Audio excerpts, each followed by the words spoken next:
Her name was Jean.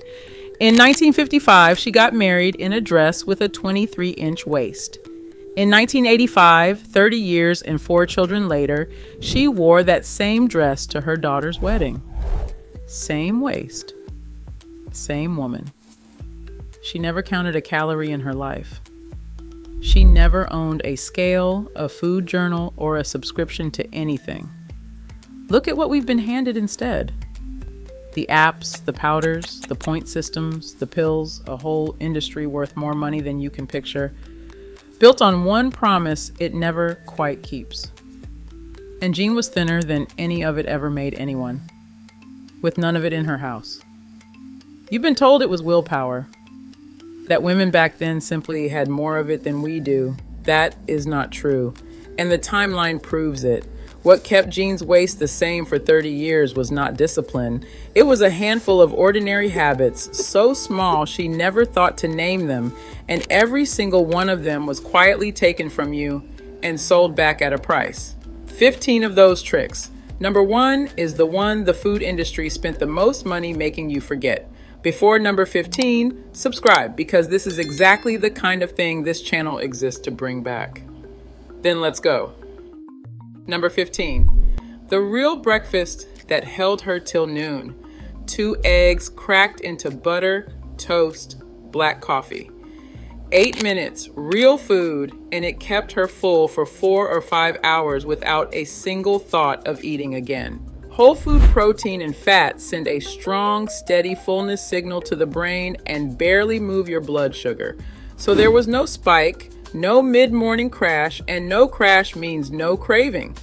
She wasn't skipping breakfast, and she wasn't eating a sugary one. She was eating a real one, and it did the one job breakfast is supposed to do. It held her calm and full all the way to lunch. Now, before I give you number 14, I have to stop and tell you something. These 15 are the tricks I could fit into one video, but there are far more. Every meal, every method, every ordinary habit that kept these women a steady size for 50 years, written down plainly so you can start tonight. I've gathered all of it into one book, The Vanished Table, the wisdom they took from our grandmothers. It's not a subscription, nothing to sign up for, nothing to buy every month. It's the knowledge in your hands once, the way it used to be, passed down at the kitchen table. The link is right below this video in the description. And if there's someone in your life who's tried every diet and is worn out from it, a mother, a sister, a friend, get it for her too. She needs it more than she knows. Now, let's keep going. Number 14. The plate was smaller. Jean's dinner plates measured 9 inches across. The standard plate today is 12 inches across. That's not a small difference. 3 inches of diameter is roughly 50% more surface area, which means 50% more food before the plate even looks full. And the plate is the cue the brain reads before the stomach ever gets a vote. A full 9-inch plate told her she'd eaten a full meal, and she had. Nobody in that kitchen felt deprived because the plate was full. It was just the right size. Restaurants didn't grow the plate because you needed more food. They grew it because there was money in your finishing it. Number 13, the kitchen closed between meals. Between breakfast and lunch, between lunch and dinner, the kitchen was simply closed. Not by willpower, but by habit so complete she never thought about it. Hunger between meals wasn't a problem to solve with a handful of something. It was just a normal feeling of a body between meals, and it meant dinner would taste good. Constant grazing keeps the body's fat storage switch flipped on all day. The clean stretch between meals is when it finally gets to burn instead of store. The entire snack industry was invented to fill that gap, to convince a body that felt fine that it needed something at 10 in the morning. Jean never had the product, so she never had the problem. Number 12, black coffee, 2 calories, and that was the whole cup. The percolator went on and she drank it black or with a little real cream. 2 calories. No syrup, no whipped anything, no sugar by the spoonful. The caffeine gave a small, genuine lift to her metabolism and gently blunted her appetite, which is exactly why it fit a morning that wasn't reaching for food. The drink they replaced it with wears the word coffee on the label and carries as many calories as a full meal. A large sweet coffee drink today has more calories than Jean's entire lunch. She drank the 2-calorie version every day of her life and never once thought of it as a diet. Number 11, real fat, and she wasn't afraid of it. Butter in the pan, cream in the coffee, whole milk, not skim. In Jean's kitchen, the fat was not the enemy.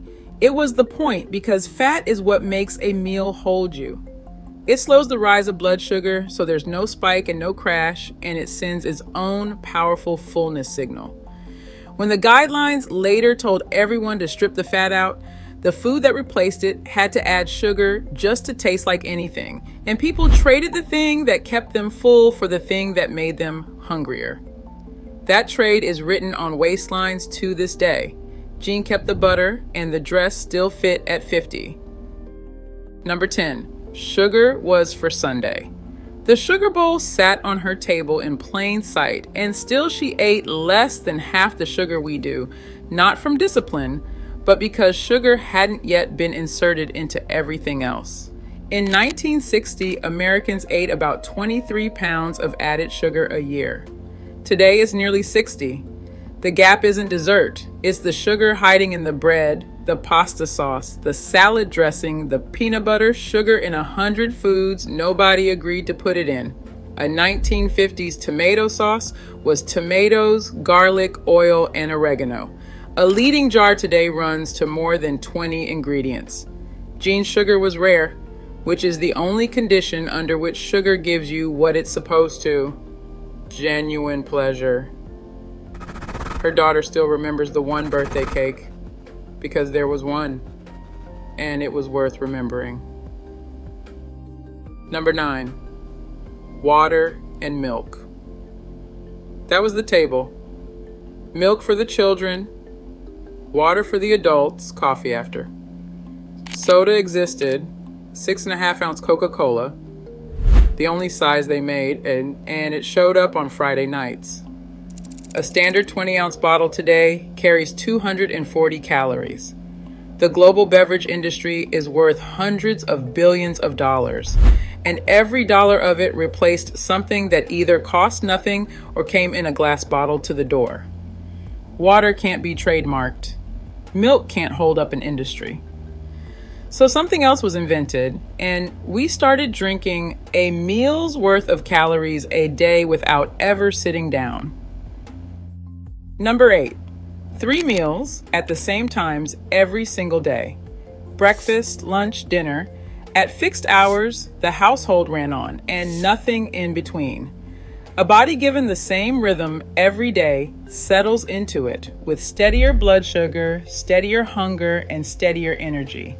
When meals land at a different time every day, or get skipped, or slide late on the weekend, the whole system loses its footing and the hunger gets harder to control. Jean's day had 3 anchors dropped at the same spots every day, and everything held steady around them. The meal replacement shakes and the all-day grazing both fight against this. She just ate at the same times, like winding a clock. Number 7, she moved through the entire day. In 1960, the word exercise meant something soldiers did. For everyone else, it had no category. You didn't work out, you just lived. A morning meant making beds, carrying laundry to the line, walking to the butcher, then the baker, then the market with everything in her arms. Dinner meant 2 hours on her feet. Researchers call this ordinary, unscheduled movement non-exercise activity, and it accounts for hundreds and hundreds of calories a day burned before anyone would ever call it a workout. Jean burned them carrying groceries home. The fitness industry sells her granddaughter at a monthly fee the movement Jean got for free just by living her day. If you're finding this useful and there's a woman in your life who's fought her weight for years and is tired of it, take 1 second and hit the like button right now. It puts this video in front of her. She needs it more than she knows. Then stay, because the last few tricks are the ones that matter most. Number 6, she cooked everything from scratch. The pantry held flour, butter, eggs, potatoes, onions, and whatever was in season. And those things required cooking. That cooking was its own protection. When you make a meal from scratch, there's no corn syrup in the pot roast because you didn't put it there, and no strange starches in the soup because it came from yesterday's chicken. Not a can. Home-cooked food is simply less calorie-dense than its packaged equivalent. It fills you on fewer calories because it hasn't been engineered to do the opposite. Jean ate the bread and the butter both, and the dress still fit because the food on her table was food, not a product built to make you keep eating. Number 5, something filling came before the meal. Half a grapefruit before breakfast. A cup of broth or a bowl of simple soup before dinner. Sounds like a diet trick. And it quietly was, but nobody called it that. Something light and filling, eaten first, takes up room in the stomach before the main food arrives and slows the whole pace of the meal, so you naturally eat less of what follows without a shred of willpower. The grapefruit was high in water and fiber and took real effort to eat. The broth warmed you and filled you. She wasn't restricting. She was letting her own stomach do the work the easy way before the plate ever landed. Number 4, she served the plate and put the pot away. Dinner came plated from the stove and the pot went back to the counter, not the table. There was no serving dish sitting in front of you refilling itself, no going back for a second and third helping because it was right there. She decided the portion once, at the stove, and then the food was across the room. Out of reach is out of mind. The simple act of not keeping the food on the table in front of everyone did more for portion control than any measuring cup ever could. You ate your plate, and the meal was over because the meal was already put away. Number 3, she ate at the table slowly with her family. Dinner was sat down for at a table, with people, in conversation. Not standing at the counter, not in the car, not in front of 3 hours of television with a bag of something. And that mattered more than it sounds. It takes the body around 20 minutes to register that it's full, and a meal eaten slowly in company gives that signal time to arrive before you've overeaten. A meal inhaled in front of a screen is a meal your stomach never got to weigh in on. The bag is empty, and you never even felt it. Jean ate slowly because dinner was an occasion, not a task, and her body always had time to say when it had had enough. Number 2, the long, quiet gap between dinner and breakfast. She finished supper in the early evening and ate nothing again until morning. Not as a rule she was following, but because there was simply nothing in the house engineered to pull her back into the kitchen at 9 at night. So the hours between dinner and breakfast were long and empty and the same every day. That long overnight stretch is when the body finally does its repair and it's burning uninterrupted without new food constantly arriving. It's one of the most natural, gentle patterns there is, and she lived it without effort because the midnight snack and the late night drive-through simply hadn't been invented yet. Her evenings ended, the kitchen went quiet, and her body got the long, calm night it was built for. When I started pulling this together, I expected to find that these women had faster metabolisms or better genes or more willpower than the rest of us. That is not what the record shows. What it shows is a food world that had not yet been engineered to pull money out of hunger. Not one trick on this list was a punishment. Not one required a subscription, a powder, or a number to count. Several of them are the opposite of restriction: a full plate, real fat, a real breakfast, food she actually enjoyed. The industry didn't sell you a smaller waist. It sold you the sugary breakfast that spikes you, the giant portions that stretch your appetite, the all-day snacks, and the midnight kitchen. And then it sold you the pills to fix the problem its own products created. Number one is where that lands hardest. Number one, the kitchen that closed the whole rhythm, kept every single day. This is not a food and not a trick. It's the thread that ran through all 14 of the others. Jean ate the same way, at the same times, on the same plates, with the same quiet evenings, every single day of her adult life. Not because she was disciplined in the way we're taught to think of discipline, but because it was simply her life, worn smooth by repetition until it took no effort at all. And a body given the same steady signal every day settles into a rhythm that quietly holds the weight where it belongs. It was never one perfect meal. It was the same good enough meal, eaten the same way 10,000 days in a row. That is what was taken. Not the eggs, not the coffee, you can still buy those. The rhythm, the closed kitchen, the fixed table, the quiet night, handed down from her mother's kitchen to hers. A whole way of living that asked for consistency instead of willpower.